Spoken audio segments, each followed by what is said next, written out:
So hello. Hello. We are apparently live. Starting stream Starting now. health. Okay. Episode 7. I literally counted my fingers there. So if you've just joined us for the first time, this is the Digital Music Masters Show, also known as the DMM Show. The DMM Show. And today's episode, stream, is about mixing. But I wanted to say it. Oh. Can you do the mixing best practices? Woo! Mixing best practices. So what do you mean by best practices? So, mindsets and techniques to deploy in the mixing process that just help. You know, things that The essentials. Yeah, things that aren't necessarily obvious or even remotely fun, like in a way, you know, like things that are kind of tedious, but they're not necessarily practical things. They're kind of just ways of thinking. Hey man, love all your tutorials, love it. It's Prank IT. What's today's? Hey, hi, Tesh, Kay. Thanks, I'm glad you like tutorials. Prank IT, thank you for joining us again this week. Today's topic is mixing best practices. Mixing best practices. So Christopher and I were actually creating a new course all about mixing in Logic Pro.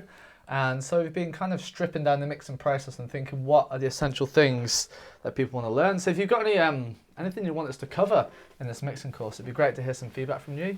Like, it's obviously the essential things like gain, EQ, compression, that kind of thing, and then obviously like modulation, time-based effects. But is there anything else that, you think might be an essential best practice? Hey Chris, how you doing? Evening, Christopher. Yeah, and any questions that you might have, because we might not be able to answer the questions in full, but it will give us an idea of what people might need to see in a mixing course. Because the thing with mixing is, and this is what I think a lot of people need to sort of understand, is that you can't just learn mixing. Like, you can't just learn mixing and then be able to do mixing. It's highly nuanced. It's highly creative, highly subjective, and highly relative to what you're mixing. Like, you know, every mix is different. There are some things that you do in some mixes that you'd never do in another mix. And it's not just a genre thing. It's actually just a recording thing. Like, it's like there's not one way of mixing rap vocals. There might be the ways that are best for this rap vocal to mix. Well, there's so many variables. But that's what I mean. That's highly nuanced, you know, but they don't necessarily apply to the next rap vocal mix. And there's no, like, you know, you don't have to do this in rap vocals and do that in folk vocals and do that in whatever vocals. You know, you mix the vocals that are there and you mix them, but not just that, you mix the mix that's there, you know. I think a lot of people are in the mindset that the instruments and the vocals are different. Like, you have to mix them differently. They're all instruments. You mix the mix. You know, what do you do to the vocals? Depends on the mix. It depends on so many factors. Yeah, exactly. But and I think one mindset a lot of people need to adopt in talking to people is that, look, you're not, you know, everything depends on everything else. Don't try not to get too. Hey, Aleki, try not to get too. You know, readjusting this. Try not to let your focus narrow too much on one thing. Yeah. Try and always stay in context as much as you can. Yeah. Hey Harry, how you doing? Aleki knows his stuff. He's a very, very, very good mixer. Well, there's this, you do get people. I do think people want the little cheeky shortcuts. Like, what's the best plugin for rap vocals, for instance? And like, it depends. Yeah, there's so many There's a variables. lot So of there is the essentials. Like, you need to understand gain stage. You need to know how EQ works. You need to know how the compressor works. Which you do need to know for a lot of things. They're kind of the essentials. But there's so many nuances. There's so much different thing. It really depends. Why you're recording it. Training your ears. It's like playing music. You need to know. Just do it a lot of times. Mess it up. And eventually just try and improve. One mindset, one thing that I like to do, and sometimes I have to remind myself to do this, is like it could be production, mix or mastering or whatever, is like I need to remember to assume the simplest route to the goal.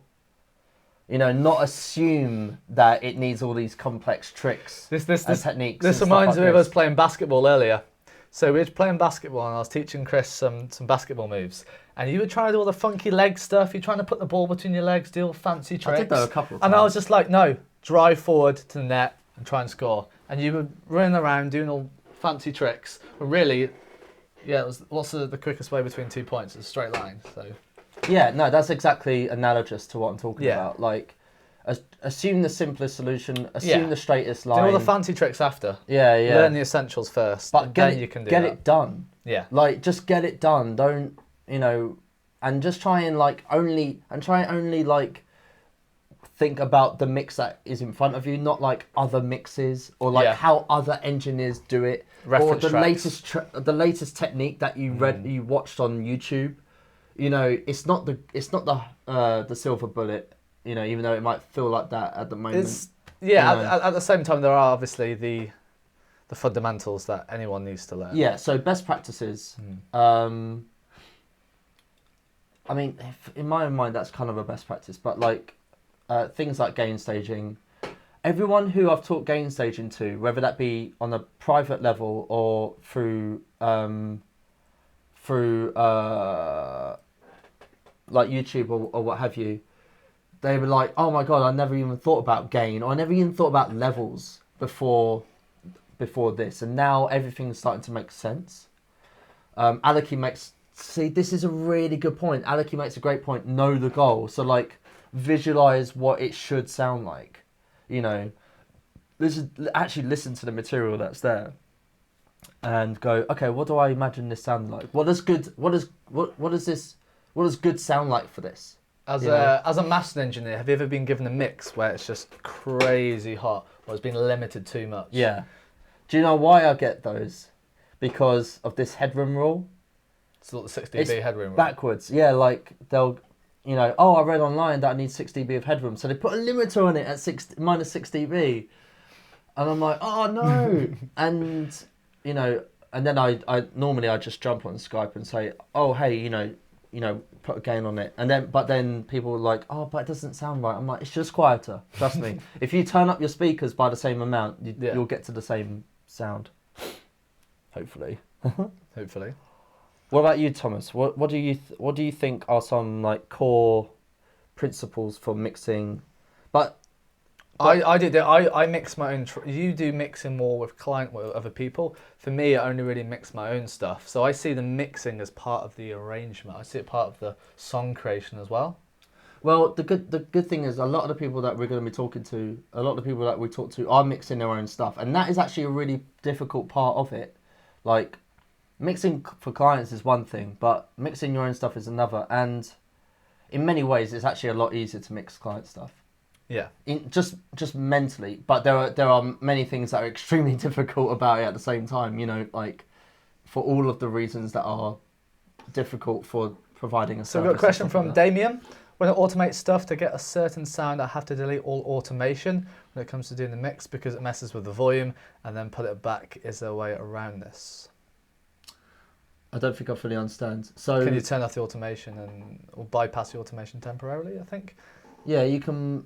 What digital audio workstation are you using? Zoom is using Logic, I'm not sure. When I automate stuff to get a certain sound, I have to delete all automation when it comes to doing the mix.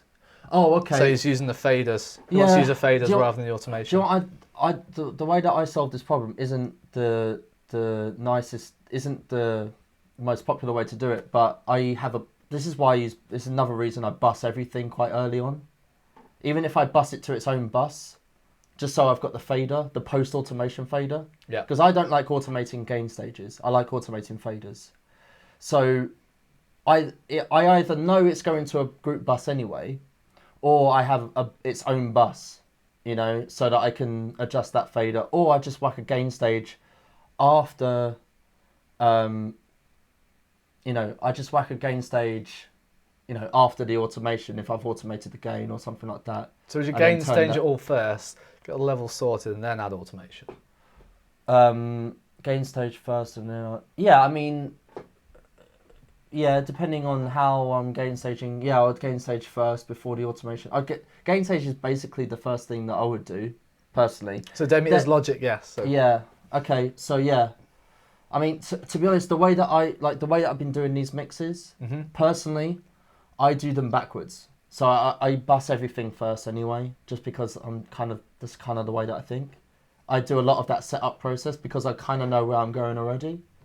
So I'm like, okay, I'm making my vocal buses now, or I'm making these buses and that buses. So I've already got a fader after the automation fader anyway. So I'm not really facing that problem because I solved it beforehand. But I mean, you can trim automation as well in Logic. There's like in the automation, there's an automation tool. You can there's a level. There's a thing you can drag it down and it, or you can select all. Select all and drag and down. Yeah, but there's already one there. You can just turn it down.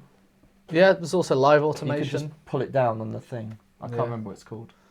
So Chris, it's Marcus. Hey Marcos. Than Paul, excuse my pronunciation if that was incorrect. Tell me about practice with EQ. Okay, so it kind of depends on... Depends what you're doing. Depends what you're EQing and why you're EQing it. I mean... Do you explain what 8-band EQ is? Or a what? An 8-band EQ. I'm not going to go into a massive detail about how an EQ works necessarily, but like the practice, one of the practices that I learned quite early on when I was like learning EQ and like learning frequencies and stuff like that was literally like using an EQ, a software EQ or a hardware EQ that is just dials. Like you might have 3 or 4 bands in an EQ. Yeah, so he's using Ableton Live 10, so there is the EQ3 in Ableton Live, so it's just bass, mid and treble. So you're kind of looking for problems with EQ. If it's like the mix that I was doing earlier, if it's vocals, just a bit. There wasn't much problems with that. It's just low end. There's quite a bit of low end. Yeah. Like there's quite a bit of rumble and a bit of mud. So it's finding the problems. So find the problems first. And there's the classic make a bell curve and then sweep the frequency until you find weird resonances. Yeah. And just sometimes that process works, sometimes it's not. I don't think it's like, I think it's a good process, but at the same time, if you do like plus 15 dB on any band, it's going to sound bad because it just ridiculously increased it. It depends what the problem is. If there's like a screeching sound, you find that frequency and try and do it. So in Ableton Live 10, there's obviously EQ8. If you're new to EQ, those processes are quite useful. Like you just create a bell curve, turn up the gain, sweep the frequency until you find the resonance that you heard. Yeah. If you heard it at all. And then attenuate it, and then always be using the output gain of the EQ when you're bypassing. Oh, so it's the same level. Because you turn up something in an EQ, it's going to sound better generally. Yeah. Unless you go mental. I'd say, only really EQ if you need to. Don't EQ just for the sake of it. Like Chris was saying, find a bell and kind of, if there's any frequencies that sound horrible, just kind of reduce them. So say there's a really low rumble below, I don't know, that isn't really part of the audio, like background sound, only rumble, you can scoop that off. Yeah, a high pass. Yeah, so a high pass, yeah. But I wouldn't, those things, what I find a little bit dangerous about those things is people go, oh, everything needs that now, and then they just high pass everything, and then they get a thin mix. Yeah. With mixing, depending on what level you're at, my advice generally, assuming that you're sort of a beginner at mixing or something like that, is keep it simple, push the faders, push everything into the mix first, try and actually just mix first, and then solve problems, details later. Mm-hmm. It really depends. Like, everyone I know just mixes differently. Like, Alec, he mixes differently to Daniel, These mixes that I've been doing, I nearly always work backwards. A lot of stuff I do, especially in Ableton Live, is I mix it kind of on the fly with different controllers and stuff. Kind of old school. Yeah. So I map certain dials and knobs to certain controllers. So I'm knocking around there, like APC 40 Mark II. I'll map it to that, and I'll I'll change all the effects and I mix all levels on the fly just to kind of get more of like a natural sounding mix. I don't know, it's like more like a performance. I do it in Logic as well, live automation. I like to automate stuff live, so it feels like I'm more performing it, so I can get some more kind of human errors in there as well. Sometimes if stuff's too perfect, it just sounds a little bit rigid to me. Also with the class quantizing as mixing on Ableton Live, I don't quantize perfectly. I quantize it sometimes you'll have a problem with mixing that might be a timing issue like that. Then you fix it. I like to make sure stuff isn't too perfect, apart from maybe the kick drum. But a lot of the time, I don't really want stuff too perfect. I want kind of the human errors in there. So I won't like flex or quantize stuff too perfectly because I kind of want those errors in there. It makes us give it more character personally. Same with stuff like reamping. You want a bit of, I don't know, different, get it out of the box, have some different kind of sounds in there. That's what I like. Hey Eamon, how you doing? Heavy Metal Mixer, how you doing? Thanks for joining us again this week. John. That's John. We've got a question from Salah Brass. Marcos. Mixing and mastering? Yeah, Marcos asks, perhaps a misconception, but some people can refuse to automate drums, kick, snare, etc. as they think it's an error. What about this? I disagree with that mindset in general, that you should never do something. Automate what, the volume or? Yeah, I suppose so. Okay. Like, when I hear things like that, I'm like, well, never say never. If it's the solution, it's the solution. Okay. It might be 1 in 99 and 1 in 100 times, but I don't, anything that speaks too much in absolutes to me. It depends if you're doing creative mixing. If you want some crazy ping pong delay and automating this, I don't know, why not automate it on the snare? I don't know, it depends what you're trying to do. Heavy Metal Mixer says, did you already talk about loudness matching plugins? Yeah, Chris mentioned that with EQ. So if you EQ something on the output, I see. On the gain, make sure it's the same loudness with or without the plugin, because sometimes if it's louder, it just makes makes it sound better. Especially compression. Oh, it sounds so much better as compressor. No, it's just louder. So you need to have a look at the makeup gain on the compressor. Make sure it's same loudness. I've seen that for EQ, it's not exactly industrial mastering for EQing the mix bus. I mean, you don't always need to. You don't need to do it religiously every single time with EQ. Sometimes, if you're just turning down that resonance, like a really bad bell, a resonance in a track, you don't need to necessarily turn up the output gain afterwards, because you'll be turning everything else in that sound up, where you already solved the problem of its relative level in the mix. It was just that pokey resonance in it that you just turned down. You know when to do that. Question from Phil. I find automation useful with drums, especially if you have spot problem areas. It's kind of like using compression, but selectively. Cool. Do what you need to do, yeah. Nice. Marcos, Chris, do you automate kick, for example? Like, if it was an acoustic kick, I might be motivated to. I might automate the velocity. Oh, if I'm doing like if I'm using like a sampler or something, I might automate the velocity. Yeah, I haven't. And these recent mixes that I've done, I haven't automated. It depends. I haven't automated kick, but I think those were all program kicks anyway. Yeah. Yeah.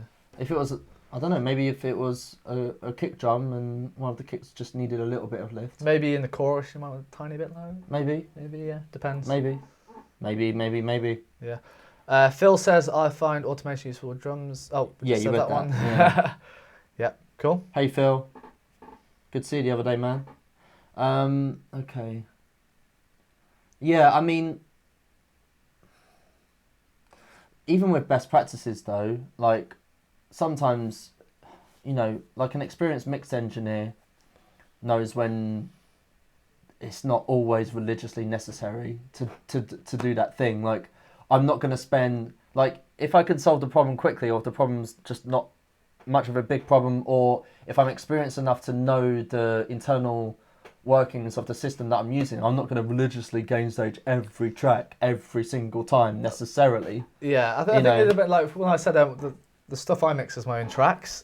So I just kind of go a bit mad scientist, and I just experiment loads of weird stuff and see what happens. And some of my projects are extremely messy to start with, and then try and neaten it up or try and get a bit of order. So a lot of it's, I think, just messing around, experiment. Marcos says, it's because I don't like so much this idea, not because it's wrong, but it sounds unnatural. For example, personal taste. Yeah, but unnatural might be the right thing. And sometimes unnatural is the right Depends thing. what style of music. Sometimes natural is the right thing. If you're playing the drums, would you play the kick louder in the chorus, for example? If it's a big chorus, I don't know. Maybe. Any tips on... Eamon Brown, quick question. Any tips on manipulating tempo with audio clips? Can't seem to figure it out in Logic.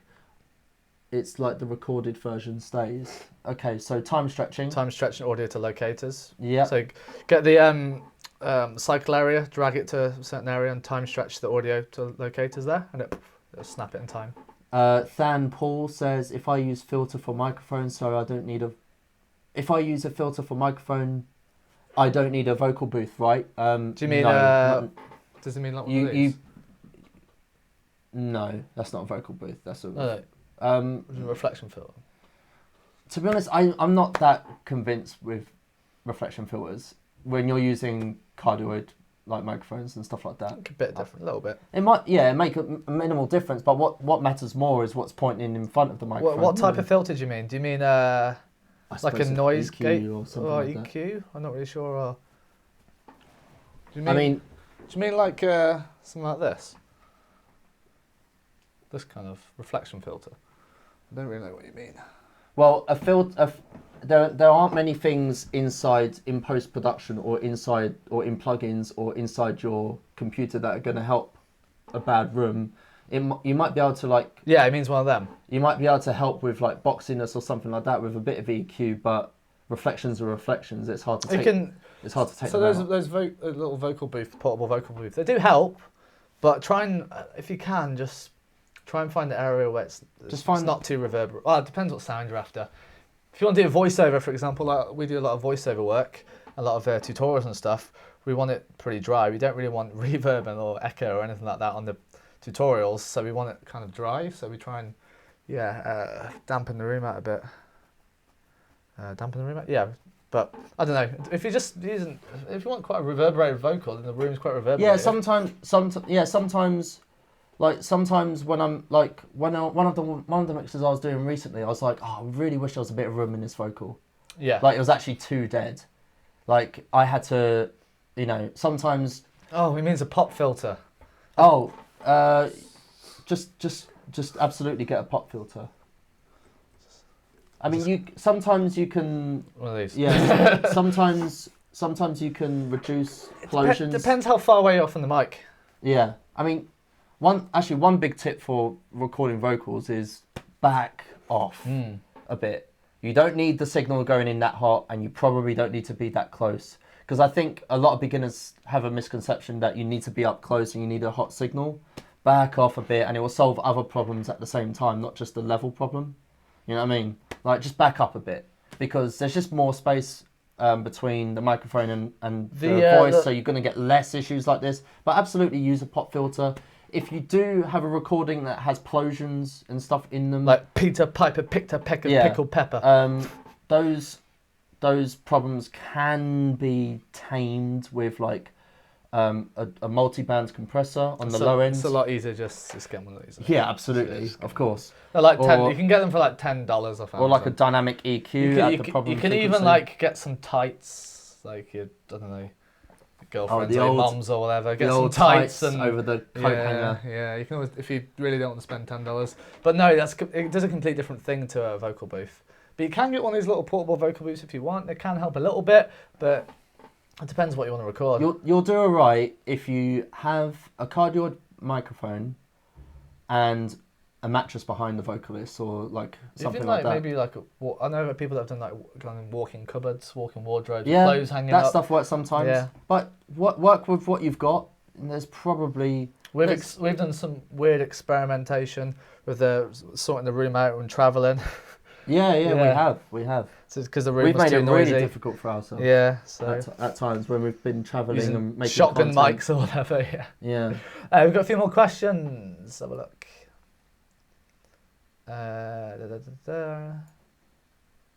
Yeah, but subtle. Yeah, subtlety.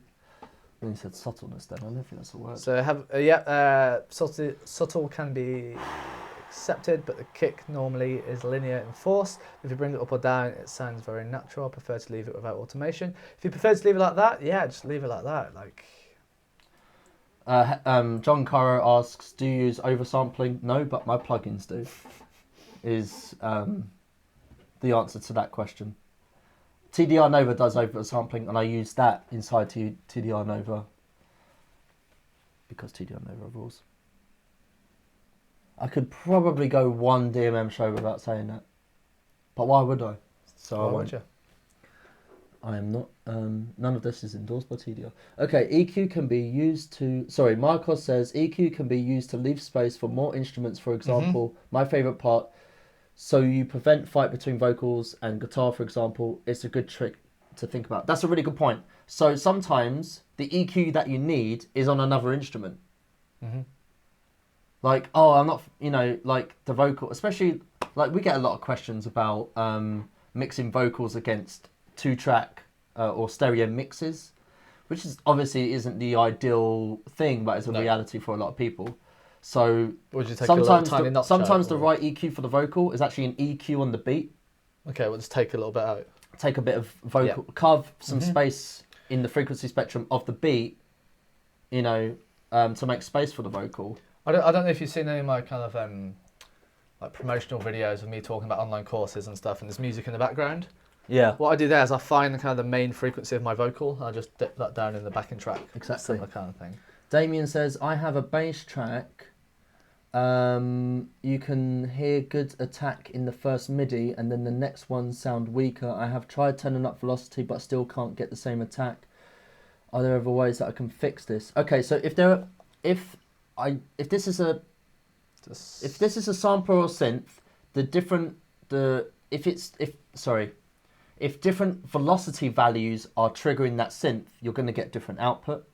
If it's on a bass synth, then it's just... Well, he's saying, say you've got, 127 velocity and all the maximum velocity. Yeah. Just, you need to compress the velocity?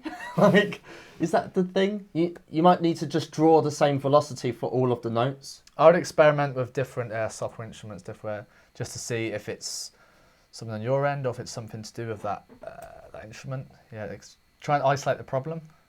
Marcos says, Chris and Thomas, you are amazing guys about audio. Keep doing a great job. Thank you. And I hope to know you in person one day.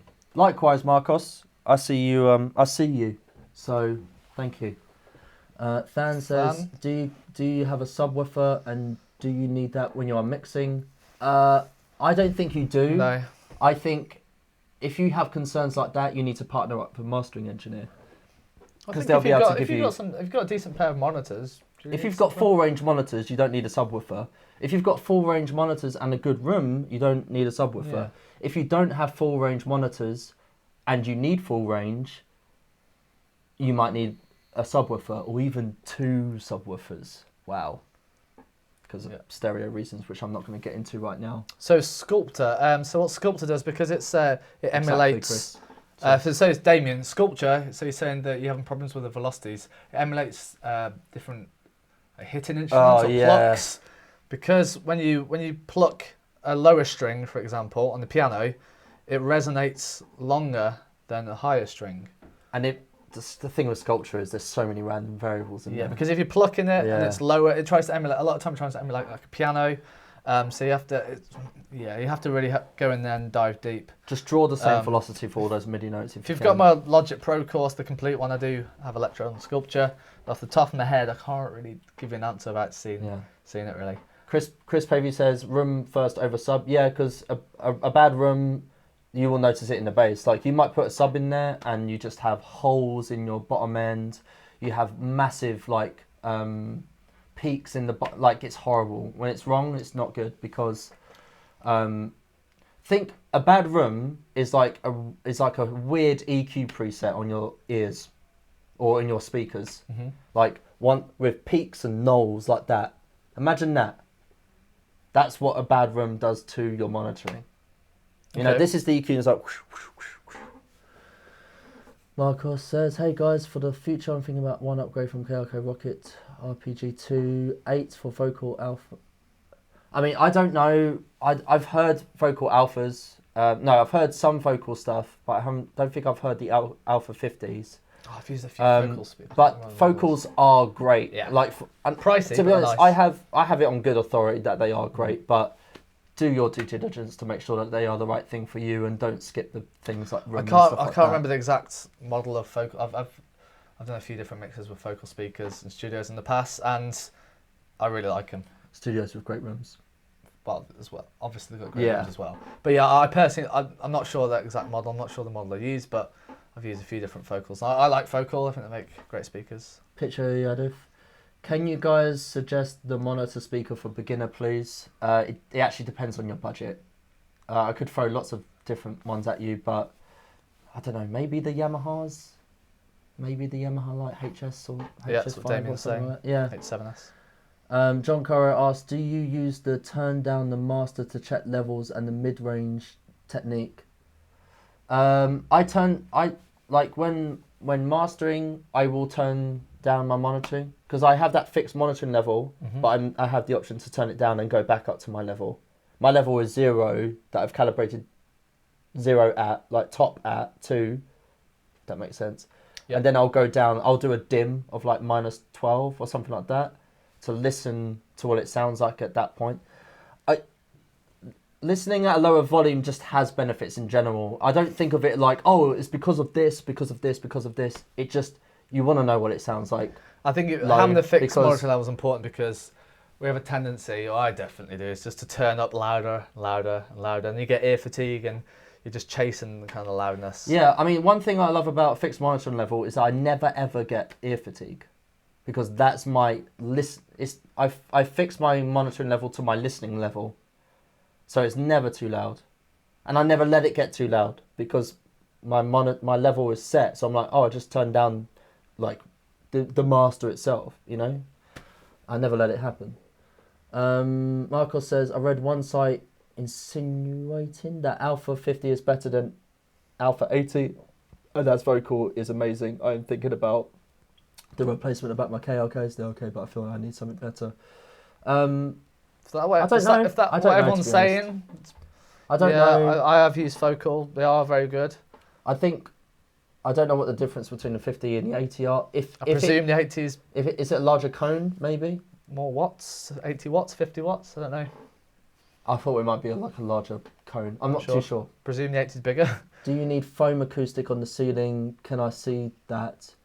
You don't need foam acoustic on the ceiling. There's not actually many applications where you need foam. To be honest, what you need depends on your room. Every room's different. The maths is different in every single room. The modes are going to be different in different places. What you need to know is what the problems are. You probably need to get help knowing what those problems are, either through, a consultant, which isn't as scary as it sounds. Like many acoustics hardware companies will help you with a free consultation, or you can use Room EQ Wizard with a reference microphone to measure the frequency response and other things at your listening position so that you know where the problems are, and then you can go, okay, cool, so what do I need to minimize this null at this frequency that's happening in my room? And then you can go to a consultant and say, hey, I've got this null that I need to fix at this frequency. You know, you can't just, this isn't the sort of thing that I can just apply a blanket solution to, you know. Yeah, you probably need bass traps. Yeah, they probably need to be so thick and made of whatever, but that's not necessarily exactly true for absolutely everyone. The room sounds good. Because if it's not broken, why fix it? I mean, it depends, it really, really depends on what you're using that space for, to be honest. Marcos, perhaps foam for the roof is a good idea. At least it's more safe than weighted material. Just a joke. But depending the amount of foams and the places you put that and the density, it can help.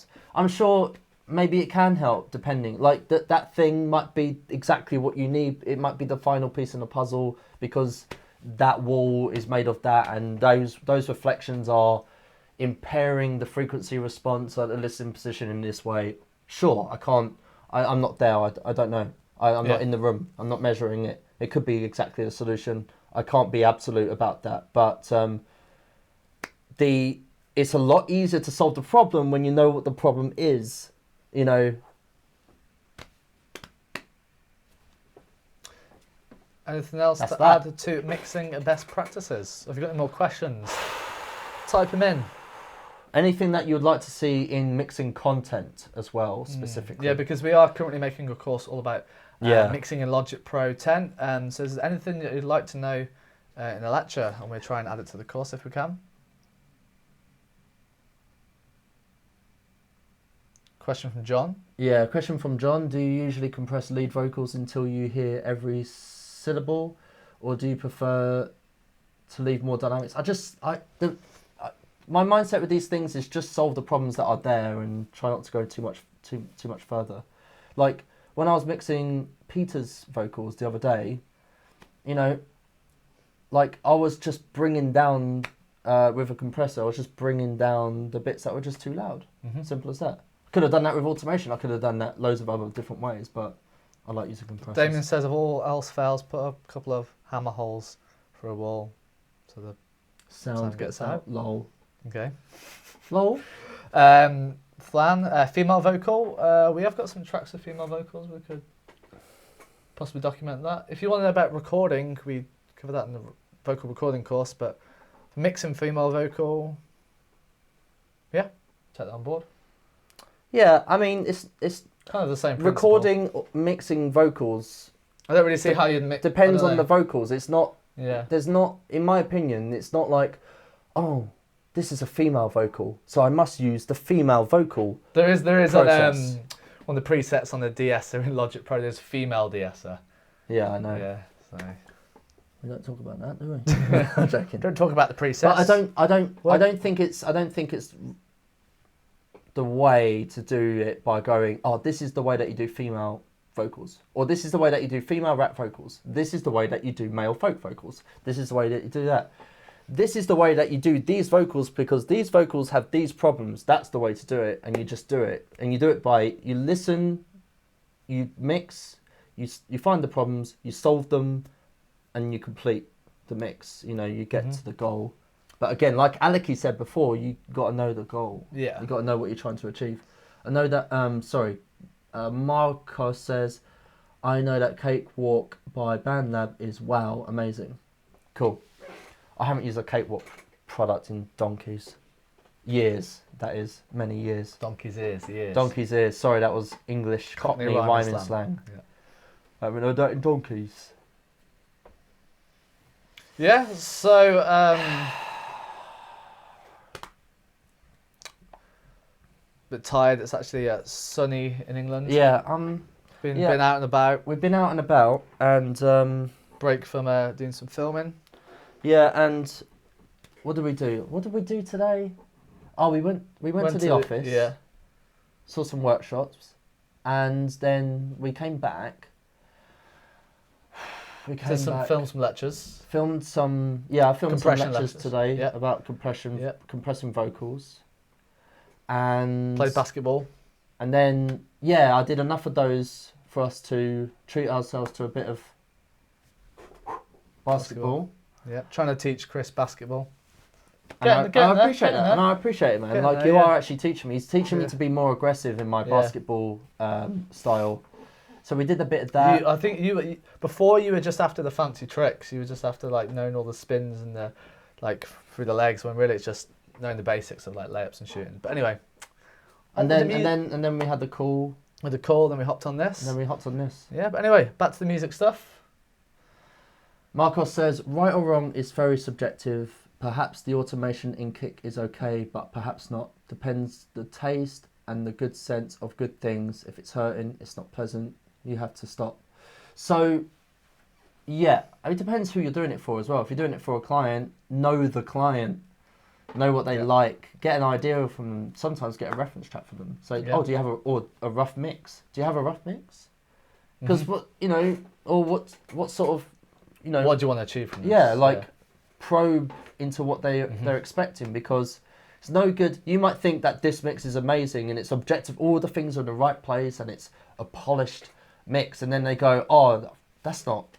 I didn't want this polished mix. I wanted something a bit off and a bit deeper, and whatever. Yeah. Question there: do you like soccer? I personally don't really like watching soccer or football, so we call it, but I like playing it. I enjoy playing any kind of competitive sport. Really, pretty much the same for me. I like playing football, but I don't care too much for following. Yeah, I play.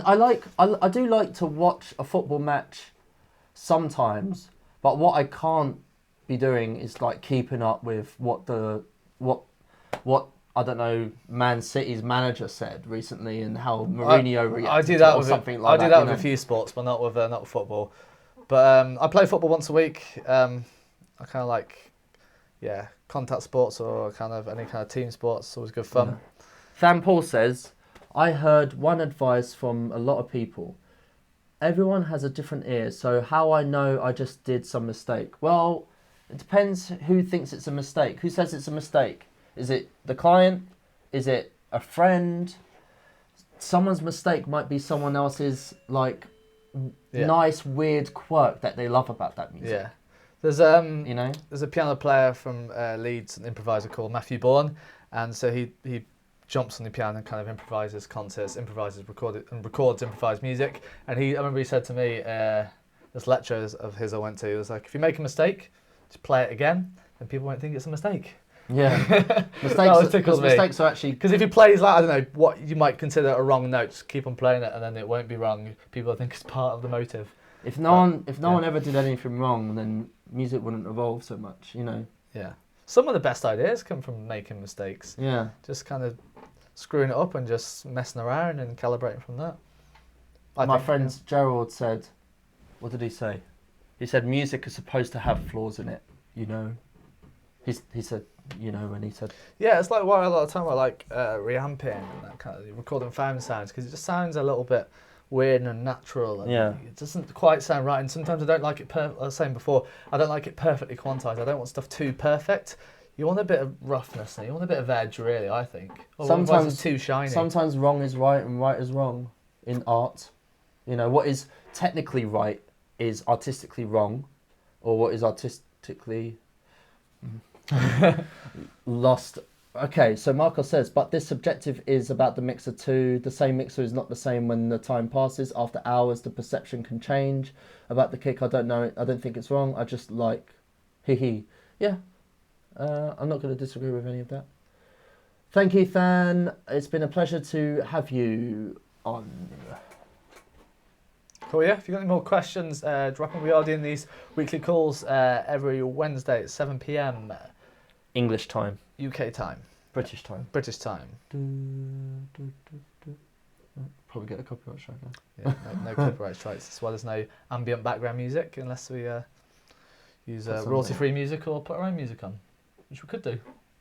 But anyway. So if anyone else has got any more questions, preferably music related, you can talk about soccer if you want. But yeah. I don't want to talk about. Chris doesn't want to talk about. I don't want to talk about soccer. But yeah, preferably music related. We try and answer them. I don't mind talking about basketball though. As Warren said a week ago, John Caro said, and I think Warren, you mean Warren Hewitt? Warren Buffett? I'm going to go with Warren Hewitt. Oh, okay. Yeah, as Warren said a week ago, snap to the instruments, not the grid. Yeah. Nice. Yeah. That is nice. I think he probably said marvellous as well. Like using all these digital audio workstations, it's so easy just to snap to the grid and quantize. Like in Ableton, you can quantize. So as you play the notes, it quantizes it. You don't have to do anything. You just play a note and it quantizes it perfectly as you play it. Like pre-recorded quantize, I think it's called. It's good for live performance. If you can't. That just ruined music. Yeah, for live performance, you can't always play the drums in perfectly. Is it the default setting? No. Because that would make me a sad. I don't use it for recording music. I do sometimes use it for making a live set. I can just hear Warren saying that now. Hello all, I hope you're having a marvellous day. Snap to the instruments, not the grid. Goodbye. That's what it sounds like. A bit more... Nah. That wasn't a great impression. He does some great content though. He's produced like a pro channel. It's amazing. So we've got another question from Damien. Any tips on buying good plugins for a good price? Wait for the sales. I was going to say maybe like a subscription model, like something like Splice, where Yeah. you pay per month, or what's it called? Slate. Slate. Slate or Splice, where you say you could pay like, I don't know, like $10 a month or something. So rather than buying the Waves bundle, for example, for a few hundred, even at sometimes $1,000 for the big one, you could just pay per month, and just when you stop, if you don't want to use them anymore, you move on to someone else, you could just stop using them. Say you go on holiday for a month, you're not going to mix any music, you could just turn it off for a month, stuff like that. Phil says mixing low end would be useful. So that's a good point. It's probably something we should tackle in the course. Mixing low end. I mean, to be honest, most people's problems with mixing low end is their monitoring. Just is. You know. What were those monitors we heard at that Audio Engineers Conference? Oh, I can't remember what they were called. They were good. Yeah. They were nice. But it's nearly always monitoring, and I know that on the mastering side. I've seen. I know when that was a monitoring issue so much, because it, especially in home environments and stuff like that, the low end is nearly always messed up for people, like in terms of the response, what they're actually hearing. Because in a perfect mixing or mastering scenario, it's kind of like just mixing any other instrument. The only thing that I would suggest with mixing low end is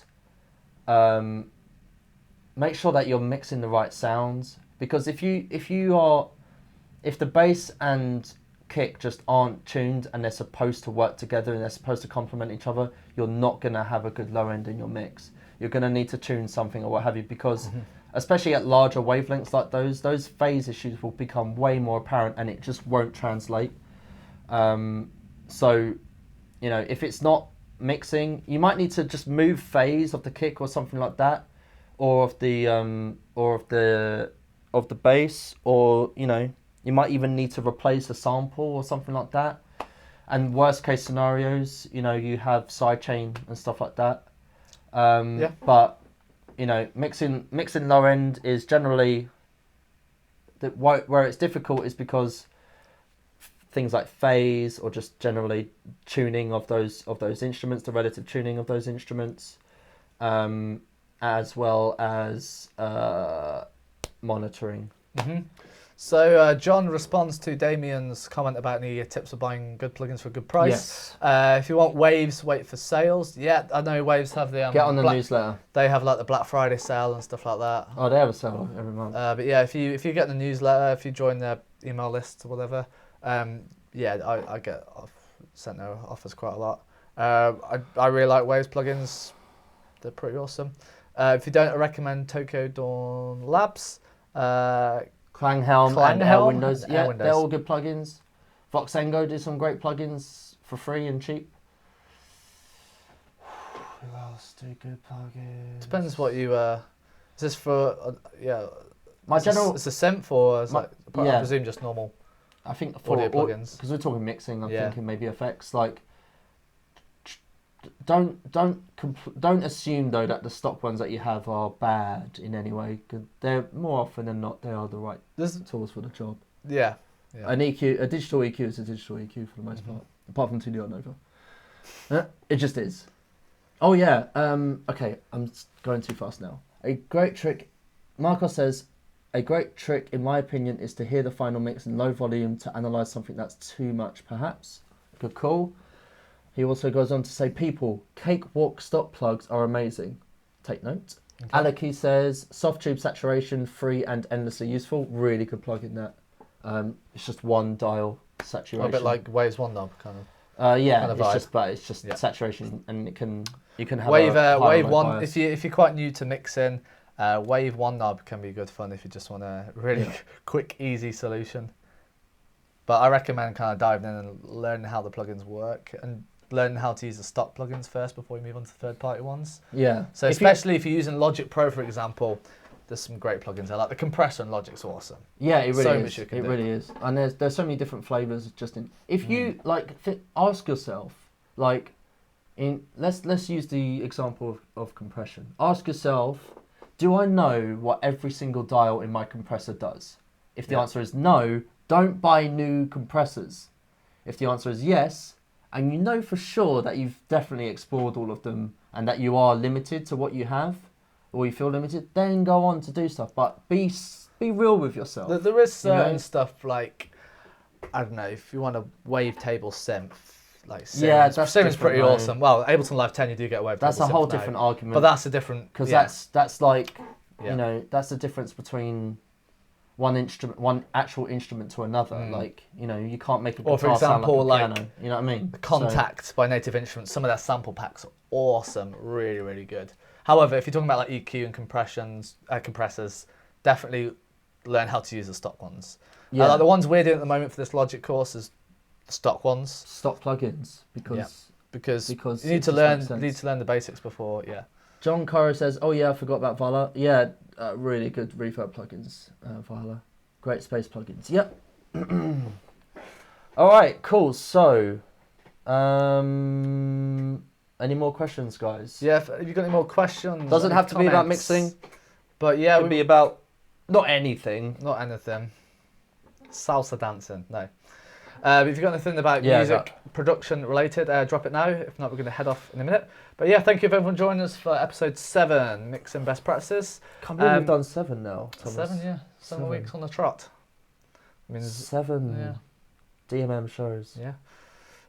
Yes. What are we going to do when we get to like, what's a milestone number? 10's a bit soon. What are we going to do for 10? A party. Okay. Yeah. I think we'll have to think of something better than that. Think of something better than that. More specific as well. So yeah, thank you everyone who's been watching. Thank you for everyone who's stuck in from the start, or stuck there from the start. Yeah, let us know what you want us to cover in future episodes as well. It'd be quite interesting, because this is for you guys to ask us questions, just chat with us. Hopefully this has been interesting, bit of entertainment. But yeah, let us know what kind of things you want us to cover, especially because we will be creating a whole course on mixing as well. So any kind of hints or feedback would be really good for us, so we can create a course that you guys and girls want rather than just one we think you might want. Does that make sense? A few more questions. Where have we gone? Someone about Sylenth. I just got Sylenth 1. Yeah, nice. I was thinking of getting Serum. Is it more or less the same synth? No. I've used both Serum and Sylenth. Serum is a wavetable synth, and Serum, I'm not really sure what Sylenth is. It's just Serum's very, I don't know, it hasn't really got as many features as Serum. I haven't used Sylenth in a while. I prefer Serum personally. I'd say go on Splice and rent it. I think it's $180 last time I looked. Can you get Serum. a demo? Download a demo? Well, you can get it cancel any time. You can just pay per month. So you pay $10 per month for 18 months. That's what I did. And if you don't like it, just cancel and you only pay $10 for Serum. But I really like Serum. I think it's awesome. If you use Ableton Live 10, the wavetable synth is almost as good as Serum. So yeah, if you're a live user, maybe don't bother with Serum. Just use the wavetable to start with. Sylenth is cool. I do like it as well. Haven't used it in a while. But yeah, depends what you do with it. Like it used to be that thing everyone used to say, as this Massive Dare, does Serum replace Massive? You can still make some really cool stuff on Massive. I don't get that mentality. We're talking about instruments. Yeah. You know what I mean? I don't get that. It's not like it's the fashion. It kind industry. of is. I know Sylenth is a little bit. I know it is, but kind of 2012. I don't have empathy for it. For the fashion doesn't mean that you still can't make amazing music on it. Yeah, Massive's a little bit like 2011, and Serum's was kind of like the 2015 synth. But yeah, I think I caught the. I think a lot of people just kind of chase a new shiny object. Doesn't mean you can't make great music on a piano. You don't have to go for a synthesizer. There's loads of stuff you can do. But yeah, I'd say if you can, get them both, or at least like demo. I'm not sure if you can get Serum as a demo, or at least get the Splice pay per month and just test it out. I like it, but it depends what you want to do. Yeah. Cool. A couple more questions.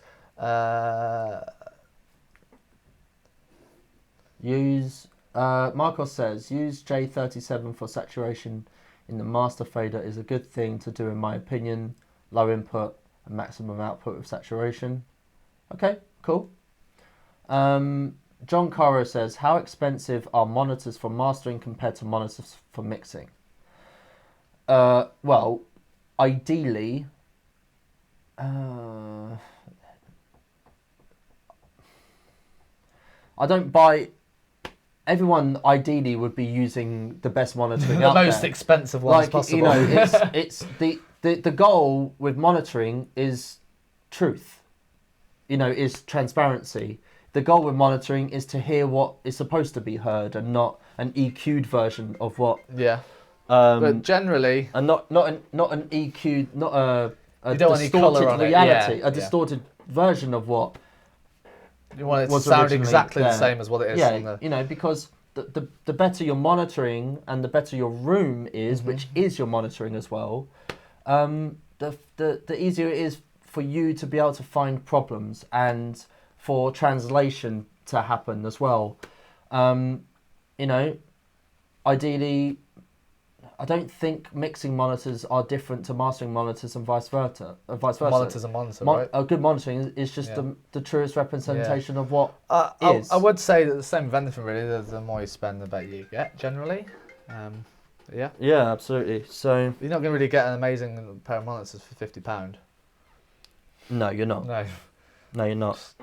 But what can you do? You probably got a limited, like everyone does, a limited amount of money to spend on this stuff. Just get the best thing you can afford, and don't upgrade skip the room. MVP minimal viable products. Start with something, and then when you can get another one, update it. Yamaha. Damien says Yamaha HS series. Cool. So you know, a lot of people will give you opinions and ideas about what that might be. What I would say is at the end of the day, you can't spend more than you have anyway. So that I don't know if you agree with this. With any kind of like technical equipment, audio, video, whatever, I normally get kind of the not really generic, but I get the popular brands. So if I want to sell it and upgrade something else, it's easy to sell. If you have a really weird, unique piece of equipment, for example, like cameras, if there's cameras over here, if you get a Canon like 80D, everyone wants an 80D, it's easy to sell. But if you get some weird kind of camera that no one's ever heard of, it might take slightly better photos, but you're not going to be able to sell it not quickly. No. Yeah, but there's also warranties and support and just knowing that it's a brand and has been around for a long time. I buy and sell, swap stuff all the time. Yeah. I'm always constantly upgrading my gear, my equipment, and I don't know if you agree with this tip or not, but I try and buy popular branded stuff so I can easily sell it. It makes sense. It's not just. I mean, however, there might be slightly better ones that are a little bit more unique. Obviously, if you get like a custom-built guitar, it's probably going to sound better than the Fender Strat. However, it's going to be a lot easier to sell a Fender Strat than a custom-built guitar. However, if you go to a mastering studio, they will have speakers you've never heard of. Because not because they're mastering engineers, but also because they're audiophiles. And they pride themselves in knowing, you know, what the best floor standards at $8,000 a piece are. You know? But they'll probably have a bit of a job selling them. Yeah. They won't have a job selling them to the mastering forum on Gear Sluts. Yeah. You know, they won't have a job selling them because they know that market and know where to. But if you just want to sell something on eBay, for example. Yeah, exactly. Yeah. You know, it's a lot easier to sell a pair of Rockets than it is a pair of some unknown brand that I can't think of right now. All right, cool. I think we should just wrap it up there. Yeah. Any final comments, thoughts? Questions, comments, questions, concerns, leave them now. If not, we will see you in episode 8, which is next Wednesday, 7 p.m. UK time. So if you'd like to join us there, asking more questions. Yeah. So Marcus says, where I studied, I listened to Adam F7 and now I'm amazing. Great. Nice. I mean, if you have the option to listen to the stuff, then do that. I mean, a lot of this is preference and ears are different and stuff like that, you know. A lot of it is, but a lot of it isn't at the same time. And know how to read specs, like know what TD, total harmonic distortion plus noise is. Know what a good number looks like on that. But also know when things can be misleading or skewed. You know, like most frequency responses look good when the smoothing is at a certain rate because it goes from this to like that. Yeah. You know, really know what you're looking at. Nerd it out. Study this stuff, you know, because why not? Learn something. Yep. John Cara says, thanks for the stream. I got to go now. Cool. We're going to head off do we. anyway. So, thank you, everyone, for coming onto the stream, taking time out of your day to listen to us, especially Thomas. And, you know. Yeah. Listen, yeah. Thank you for watching. If you'd like to join us on next week's 7 p.m. Wednesday. John Cara said, is just about to say one thing. This is going to be the final We've thing. got a heavy metal mixer. Can you do a thing? Say one thing. Can you do the drum? When are you going to do the stream about decision making in mixing and mastering? Maybe the next one. Who knows? But thank you for the tip. Thank you so much. Cheers, everyone. Thank you for watching. Bye. We'll talk to you.